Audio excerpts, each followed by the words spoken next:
राजेश एक हंसमुख मेहनती आदमी था। वो अपनी पत्नी और 2 छोटे बच्चों के साथ खुशी से रहता था।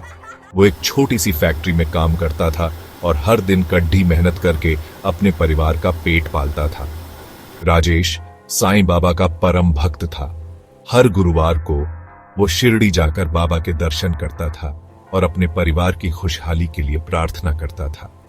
एक दिन राजेश काम से घर लौट रहा था। भारी बारिश हो रही थी और सड़कें फिसलन भरी थी। अचानक एक तेज रफ्तार ट्रक ने उसकी कार को टक्कर मार दी। राजेश बुरी तरह घायल हो गया।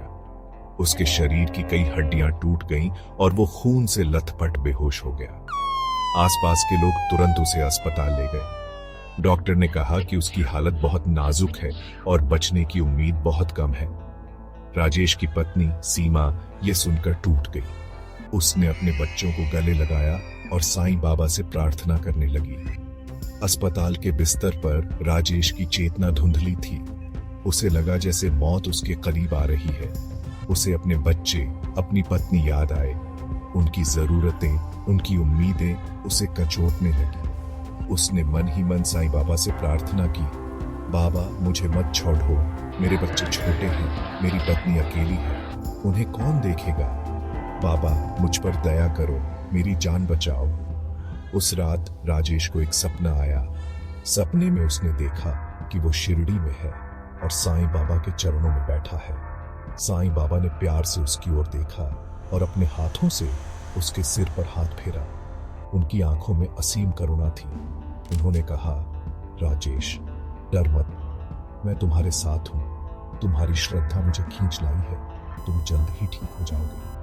राजेश ने बाबा के चरण पकड़ डीडीएच लिए और रोने लगा। उसने बाबा से फिर से अपने परिवार की रक्षा करने की प्रार्थना की। साईं बाबा ने मुस्कुराते हुए कहा, तथास्तु।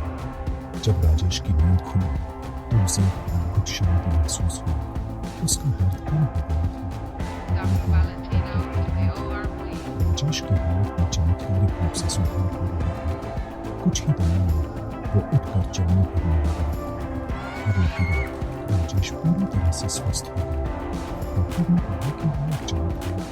राजेश जानता था कि यह साईं बाबा की कृपा थी। जब वो अस्पताल से घर लौटा तो उसकी पत्नी और बच्चे खुशी से रो पड़े। उसने उन्हें साईं बाबा के सपने के बारे में बताया। उन्होंने एक साथ साईं बाबा का शुक्रिया अदा किया। राजेश फिर से काम पर जाने लगा। उसने पहले से भी ज्यादा मेहनत की और अपने परिवार को अच्छे से ध्यान रखा। उसने हर गुरुवार को शिरडी जाना कभी नहीं छोड़ा। उसने हमेशा साईं बाबा की भक्ति में लीन रहकर दूसरों की मदद करने का संकल्प लिया। इस घटना के बाद राजेश का विश्वास साईं बाबा में और भी दृढ़ हो गया। वो जानता था कि साईं बाबा हमेशा अपने भक्तों की रक्षा करते हैं, चाहे परिस्थिति कितनी भी मुश्किल क्यों न हो। साईं बाबा की कृपा अपरंपार है।